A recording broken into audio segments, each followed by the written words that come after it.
नमस्कार दोस्तों। आज का अपना क्लास 12th में जो टॉपिक है वो है कूलाम नियतांक की विमा अपने कैसे ज्ञात करेंगे। इससे पहले वाले अपने वीडियो में अपने चर्चा की थी, कूलाम का नियम कूलाम के नियम के बारे में अपने समझा था। वो अपना टॉपिक क्लियर हो चुका है।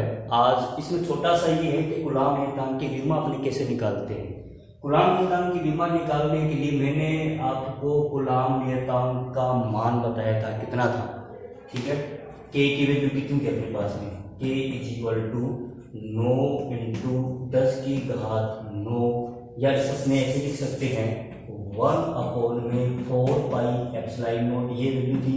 और इसको जब हल करते हैं तब इसकी वैल्यू आती है 9 इंटू 10 की घात 9, और कितना था, न्यूटन मीटर स्क्वायर प्रति कूलाम स्क्वायर। ये था इसका मान एमकेएस प्रति में। अब अपनी इसकी विमा निकालते हैं। विमा निकालने के लिए क्या मात्रक से इसकी विमा निकलेगी, आपको सभी को पता है, 11th क्लास में आप पढ़ कर आए हो।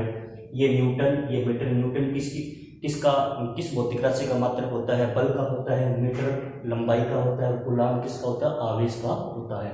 चलो इसकी विमा ज्ञात करके अपने कैसे निकालेंगे। के इज इक्वल टू न्यूटन की विमा क्या होती है, न्यूटन यानी m1 L1 और t माइनस 2, ठीक है। मीटर स्क्वायर की कितनी होती है, L2 समझ। और कूलाम की कितनी होगी अपने पास में, 80 की पावर कितनी आ जाएगी, ये 2। तो कुल मिलाकर कितना आएगा अपने पास में, ये आएगा m1 आएगा, L3 आएगा, t माइनस 2 आएगा, अपोन में कितना आएगा, A2 आएगा और T2 आएगा, ठीक है। इसको जब हल करेंगे तो कुल मिलाकर कितना आ जाएगा अपने पास में, ये आ जाएगा m1 L3 t माइनस 4 और a माइनस 2। ये किसकी विमा, ये है कूलाम कांस्टेंट यानी कूलाम नियतांक की डायमेंशन अपने पास में आ गई है। ये एक नंबर में छोटा मोटा कोई भी क्वेश्चन अपने पूछा जाए तो अपने बता सकते हैं, समझ आ गई है, ठीक है। अब बात करते हैं एप्सिलॉन नोट। अपने बताया था कल, एप्सिलॉन नोट क्या होता है, निर्वात अथवा वायु की विद्युतशीलता होती है, ठीक है। जहां एप्सिलॉन नोट अपने क्या बताएगा, जहां एप्सिलॉन नोट क्या है, निर्वात ऑब्लिक वायु की विद्युतशीलता है अपने पास में, है ये क्या है, ये विद्युतशीलता है। अब इसकी विमा भी अपने निकाल सकते हैं, निकाल सकते हैं, ठीक है। तो निकालेंगे तो कैसे निकालेंगे इसका मान, एप्सिलॉन नोट की विमा निकालेंगे तो ये देखो ऐसे निकाल देंगे अपने, कितना आ जाएगा 1/4 पाई के, ठीक है, आएगा 4 पाई। यहाँ पर कांस्टेंट होता है, इसकी कोई विमा नहीं होती, 4 पाई की कांस्टेंट की कोई विमा नहीं होती, विमा एक राशि होती है। तो एप्सिलॉन नोट का मान कितना है, 1/4 पाई के, ठीक है। तो इसका उल्टा करना अपने को, आगे मेरी बात, इसको उल्टा करना है अपने को, ठीक है। तो अपने एप्सिलॉन नोट की विमा निकाल देना। एप्सिलॉन नोट की कैसे निकालेंगे, epsilon naught is equal to कितना आएगा, 1/4 पाई के, ठीक है। अब 4 पाई कांस्टेंट होता है और के की विमा अपने पास में ये है ही है। तो बताओ एप्सिलॉन नोट की विमा क्या आएगी, एप्सिलॉन नोट की विमा, तो एप्सिलॉन नोट की विमा अपने पास में आ जाएगी, ये आ जाएगा m-1 L-3 T4 और A2। ये किसकी विमा है, एप्सिलॉन नोट की विमा आ गई अपने पास में, कर सकते हैं, ये कोई समस्या नहीं आनी चाहिए। चलो एप्सिलॉन नोट इसका काम हो गया अपने पास में, हो गया ये। चलो अब आगे देखते हैं अपने, अगला इसमें टॉपिक है, जैसे अपने जो आवेश थे, बिंदु आवेश, वो निर्वात या वायु में उपस्थित है, निर्वात अथवा वायु के स्थान पर किसी अन्य माध्यम में उपस्थित हो, तब कूलाम का नियम क्या कहता है अपने को, ठीक है। तो अपने इसमें ये थोड़ा ये टी का निशान लगाकर अपने लिखेंगे कि यदि या जब दो बिंदु आवेश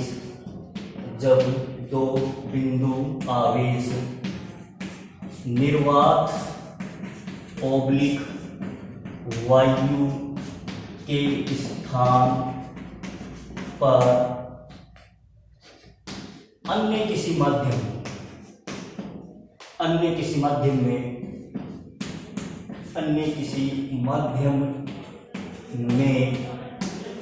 उपस्थित हो तब कूलाम का नियम, तो कूलाम का नियम अपने पास में क्या आएगा, F is equal to Q1 Q2 Q1 Q2 upon में 4 पाई एप्सिलॉन R स्क्वायर। ये अब पहले एप्सिलॉन नोट था, अब की बार क्या आ गया, एप्सिलॉन आ गया। जहां एप्सिलॉन क्या होता है, माध्यम की विद्युतशीलता है। क्या है, माध्यम की विद्युतशीलता है। ठीक है, किसी मीडियम की डाई इलेक्ट्रिक है ये अपने पास में, समझ आ गई है। तो अब अपने देखते हैं, ये हो गया अपने। अब इससे आगे अपने देखेंगे कि आपेक्षिक विद्युतशीलता क्या होती है, जिसको अपने बोलते हैं पराविद्युतांक क्या होता है, उसकी डेफिनेशन अपने क्या बताएंगे। आपेक्षिक विद्युतशीलता डाई इलेक्ट्रिक कांस्टेंट, आपेक्षिक विद्युतशीलता, आपेक्षिक विद्युतशीलता, विद्युतशीलता या अपने इसको बोलते हैं पराविद्युतांक डाई इलेक्ट्रिक कांस्टेंट क्या होता है अपने पास में। ठीक है, ये होता है पराविद्युतांक का मतलब। अपने इसकी डेफिनेशन किस प्रकार से बताइए, पराविद्युतांक क्या होता है। पराविद्युतांक ये होगा अपने पास में कि एक तो अपने निर्वात की विद्युतशीलता है, ठीक है, और एक अपने पास में क्या है, माध्यम की विद्युतशीलता है। ठीक है, तो अपनी इसकी डेफिनेशन क्या बताएंगे कि किसी माध्यम की विद्युतशीलता तथा निर्वात अथवा वायु की विद्युतशीलता के अनुपात को क्या बोलते हैं, अपने आपेक्षिक विद्युतशीलता बोलेंगे। परिभाषा क्या बताएंगे कि किसी माध्यम की विद्युतशीलता, किसी माध्यम की विद्युतशीलता तथा निर्वात अथवा वायु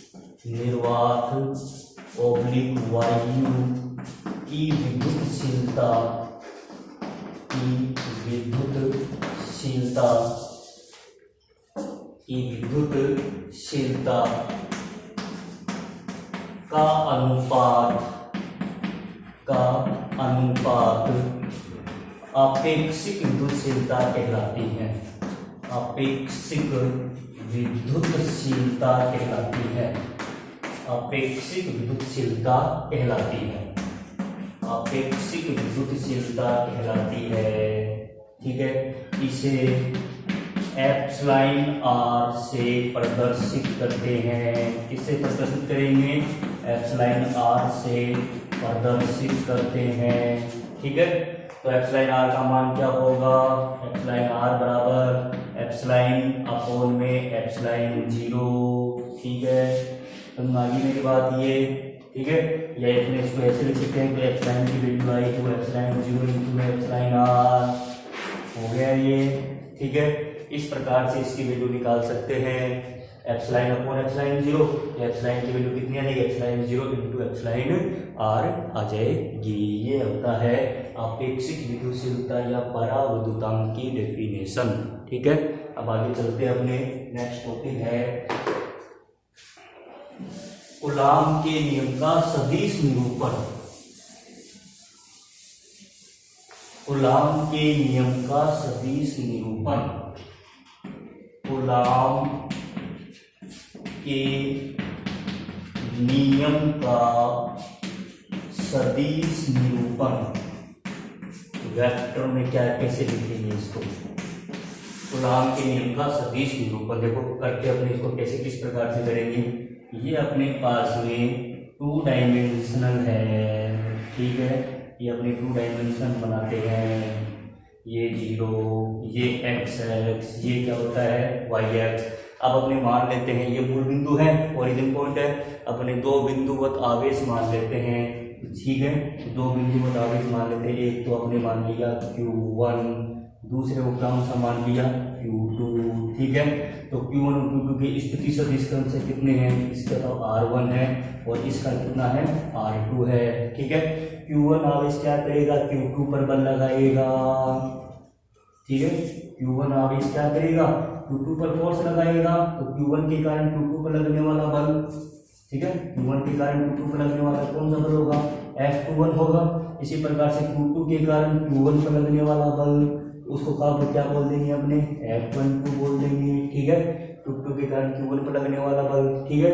तो दोनों दिशाओं में बल लग रहा है, तो इनकी स्थिति सदिश क्रम से कौन कौन से हो जाएंगे, ये इस पर लगाएगा तो इसको तो मान लेंगे अपने R21, ये इस पर लगाएगा तो इसको क्या मान लेंगे अपने R12 मान लेंगे, सुनना की बात। और इसकी दिशा में एकांक सदिश कितना है अपने पास में, ये एकांक सदिश R21 कैप हो जाएगा, ये एकांक सदिश कितना हो जाएगा R12 कैप हो जाएगा, ठीक है। तुम्हारी मेरी बात ये, ठीक है, डायग्राम बनाने में ये हो जाएगा। चलो आगे देखते हैं अब अपने इसका सदिश निरूपण कैसे करेंगे। सबसे पहले अपने ये बताएंगे कि Q1 आवेश के कारण Q2 पर लगने वाला बल, Q1 आवेश के कारण Q2 पर लगने वाला बल, तो कितना आएगा, उसको बोलते हैं अपने F21, ठीक है। तो F21 का मान कितना आएगा अपने पास में, कूलाम नियतांक के अनुसार 1/4 ये कितना आएगा Q1 और Q2, और अपने वेक्टर कितना आ जाएगा R21 की स्क्वायर, और यहाँ पर कितना आ जाएगा R21 कह पाएगा, समीकरण नंबर 1, ठीक है, हो गया ये।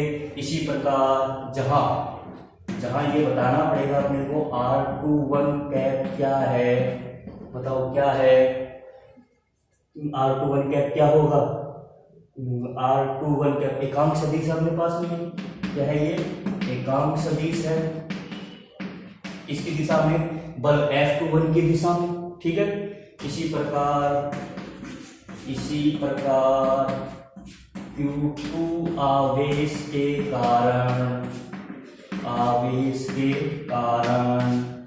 Q1 पर लगने वाला कूलाम बल कितना आएगा भी, वो अपने पास में आ जाएगा F12 = Q1 Q2 अपॉन में 4πε0 R12 स्क्वायर और R12 कैप, समीकरण नंबर 2, ठीक है। बाकी मेरी बात ये, फिर देखो इसमें अपने को पता है कि जो R12 कैप है वो -R21 कैप है, दोनों की दिशाएं विपरीत है, तब समीकरण 1 व 2 से,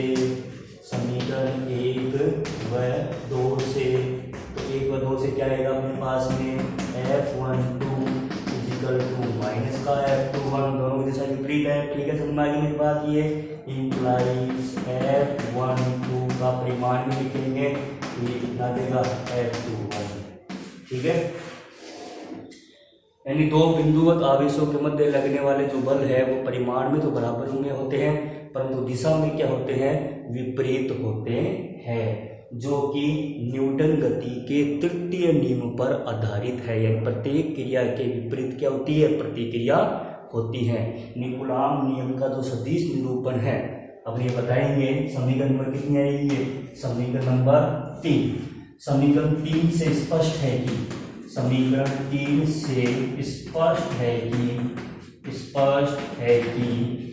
कूलाम नियम का सदिश निरूपण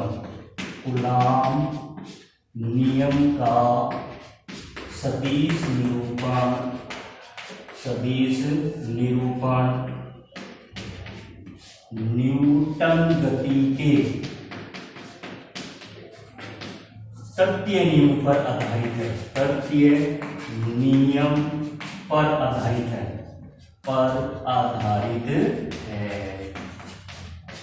ये बात इसमें अपने को लिखनी है, न्यूटन गति के तृतीय नियम पर आधारित होगा ये, ठीक है, ये आज का अपना टॉपिक है, इसमें कर सकते हो सभी। तो बिल्कुल आसान है। कूलाम के नियम का सदिश निरूपण 2 नंबर का क्वेश्चन इसमें से पूछा जाता है, या आ जाए तो अपने इस प्रकार से लिखेंगे। और वीडियो को पूरा देखना है, इसकी बिल्कुल भी नहीं करना है। और इससे पहले मैंने 6 चैप्टर जो करवाए हैं वो आज आपको मेरे डिस्क्रिप्शन बॉक्स में आपको उसके सभी के लिंक मिल जाएंगे। वहाँ से उसको लिंक कॉपी करो और अपने नोट कॉपी में उसको उतारो अपने। ठीक है, धन्यवाद।